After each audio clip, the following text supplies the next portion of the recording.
नमस्कार। आज देखिए आपके लिए स्पेशल दूध से बनी हुई 3 हेल्दी और डिलीशियस रेसिपीज लेकर आई हूँ। पहली है खरवस जो एकदम जालीदार बना है, देखते ही मुंह में पानी आ गया ना। और दूसरा हम इससे पनीर बनाएंगे, तीसरा हम इससे चूरमा बनाएंगे। तो जल्दी से रेसिपी की शुरुआत करते हैं। इसको बनाने के लिए गाय का पहला दूध इस्तेमाल किया जाता है। और हाँ, अगर ये दूध नहीं है तो निराश होने की बिल्कुल जरूरत नहीं है।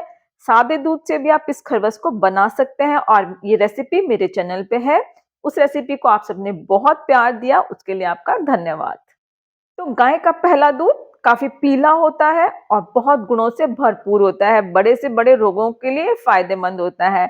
तो जी इस स्पेशल दूध के लिए हमारे दूध वाले भैया को थैंक यू। वो स्पेशल दूध लेके गए तो सोचा क्यों नहीं बनाई जाए इससे रेसिपीज और आपके साथ शेयर की जाए। तो यहाँ मैं सबसे पहले खरवस बनाने के लिए 3 गिलास दूध बर्तन में छान रही हूँ। अब इसमें मिठास हम धागे वाली मिश्री का पाउडर बना के देंगे। ऐड करेंगे 2 बड़े चम्मच मिश्री पाउडर जो तकरीबन 65 ग्राम के बराबर है। आप गुड़ का इस्तेमाल भी कर सकते हैं। हेल्दी मिठाई खा रहे हैं तो मीठे का ऑप्शन भी हेल्दी ही होना चाहिए, इसलिए मिश्री का इस्तेमाल करेंगे। बहुत मीठा करने की आवश्यकता बिल्कुल भी नहीं है, ये बहुत स्वादिष्ट बनेगी। और हाँ, अगर आप मीठे के बहुत ज्यादा शौकीन हैं, आपसे मीठे के बिना रहा नहीं जाता, तो आप इसमें 3 बड़े चम्मच मीठा डाल सकते हैं। तो चलिए अब इसके अंदर हम चौथाई चम्मच इलायची पाउडर डालेंगे और इसको मिला लेते हैं जिससे कि मिश्री इस दूध में मिल जाए। अब इस दूध को एक दूसरे बर्तन में हम शिफ्ट कर लेते हैं। इसके ऊपर थोड़ा सा इलायची पाउडर डालेंगे। तो यहाँ देखिए खरवस बनाने के लिए ना मैंने पहले से ही स्टीमर में पानी डाल के गर्म होने के लिए रख दिया है। इसको अब स्टीमर में रख देंगे। अब आप घड़ी में टाइम देख लीजिए, सही आधे घंटे के बाद गैस को बंद कर देंगे। तो देखिए सही आधे घंटा हो गया है और खरवस कितनी अच्छी तरह से सेट हो गया है। इसको सुंदर और डिलीशियस बनाने के लिए बादाम, कद्दू के बीज और सूरजमुखी के बीज का मैं यहाँ इस्तेमाल कर रही हूँ। आप अपने पसंद के कोई भी इस पे ड्राई फ्रूट डाल सकते हैं और डालिएगा इसी समय, तभी ये इस पे सेट होंगे और बहुत ही ज्यादा अच्छे लगेंगे। तो यहाँ जैसे जैसे खरवस ठंडा होगा और ये बर्तन के किनारे को छोड़ने लगेगा, थोड़ा डाउन भी होगा लेकिन टेंशन बिल्कुल नहीं लेनी है। ये एकदम परफेक्ट बना है। इसको ठंडा होने के बाद फ्रिज में 3 से 4 घंटे के लिए हम इसको ठंडा होने देंगे। सही अब 4 घंटे के बाद देखिए एक चम्मच या चाकू की सहायता से इसके किनारों को हटा लेते हैं और अब प्लेट में पलट देंगे। देखिए कितने अच्छे तरह से निकल गया है, बिल्कुल भी नीचे नहीं चिपका है। अब दूसरी प्लेट लगाकर गार्निश किए हुए हिस्से को हम ऊपर लेके आएंगे। तो अब देखिए ये है हमारा देसी चीज केक, इसको खाने से कोई भी नुकसान नहीं है, बस फायदे ही फायदे हैं। अब काट कर दिखाऊं, खरवस कितना सॉफ्ट है और इसके पीस को आप देखिए कितनी अच्छी इसके अंदर जालियां आई हुई हैं। बहुत जालीदार बना है, बहुत सॉफ्ट है और खाने में तो सच में लाजवाब है। गर्मियों में इस खरवस को बनाकर फ्रिज में रखो और इसका हर दिन इसका टेस्ट बढ़ता ही जाता है। और इसको आप आराम से 5 से 6 दिन तक फ्रिज में रखकर खा सकते हैं। तो इसे खाकर बिना कैप्सूल, बिना दवाई protein, calcium, amino acid, vitamin D की पूर्ति कर सकते हो। अब देखिए इस दूध से बनाते हैं पनीर। और यहाँ मैंने इस खीर से ही बना के तैयार किया हुआ है पनीर। रात को देर से मुझे दूध मिला था और उस समय मैं वीडियो नहीं बना पा रही थी, तो इसलिए मैंने इस दूध को थोड़ा गाढ़ा किया और एक कपड़े में डाल के रख दिया। तो इस तरह से ये पनीर बनके इसका तैयार हो गया है।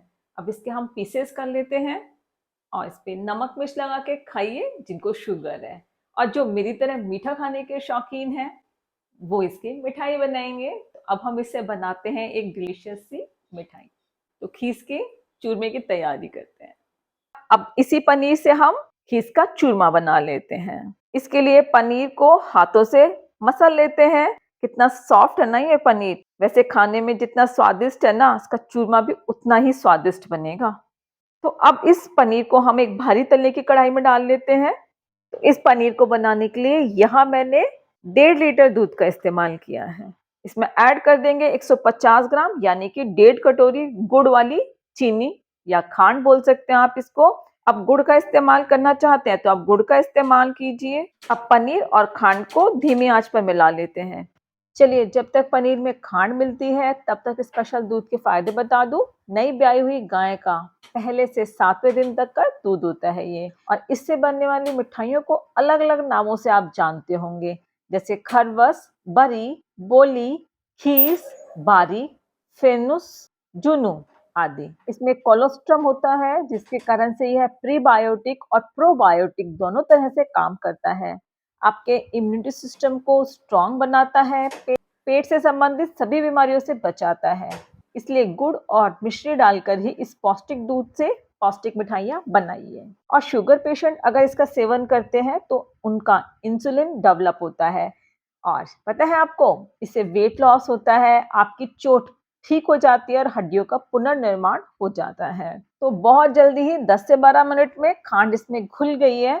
अब गैस को हम बंद कर देते हैं और अब इसके अंदर हम डाल देंगे आधा चम्मच इलायची पाउडर और अच्छी तरह से चूरमे में मिला लेते हैं। देखिए, दाना-दाना, खिला-खिला सा है और मालूम है, जब ये मुँह के अंदर आता है ना, तो बहुत अच्छे से दाँतों में ये कलाकंद के जैसे चिपकता है। जैसे कलाकंद का टेस्ट होता है ना, बिल्कुल वैसा ही होता है। आप ये सोचेंगे कि ये इकट्ठा हो जाएगा, बर्फी बनेगी, तो बिल्कुल भी नहीं होगा। ये इस तरह से ही ये खिला-खिला सा ही रहेगा, अगर हम इसका पूरा पानी सुखा देते हैं तो। तो देखिए, दानेदार चूरमा बनके तैयार है। इसको फ्रिज में 7 से 8 दिन तक रख सकते हैं। इसको गुलाब की पत्तियों और पिस्ता डालकर गार्निश कीजिए। ऐसी मिठाई आप ज़रूर खाइएगा। तो आप इस तरह से आप भी बना सकते हैं और सब्सक्राइब कीजिएगा मेरा चैनल नो मोर कुकबुक। मैं फिर आऊँगी अगली रेसिपी के साथ। Till then bye bye.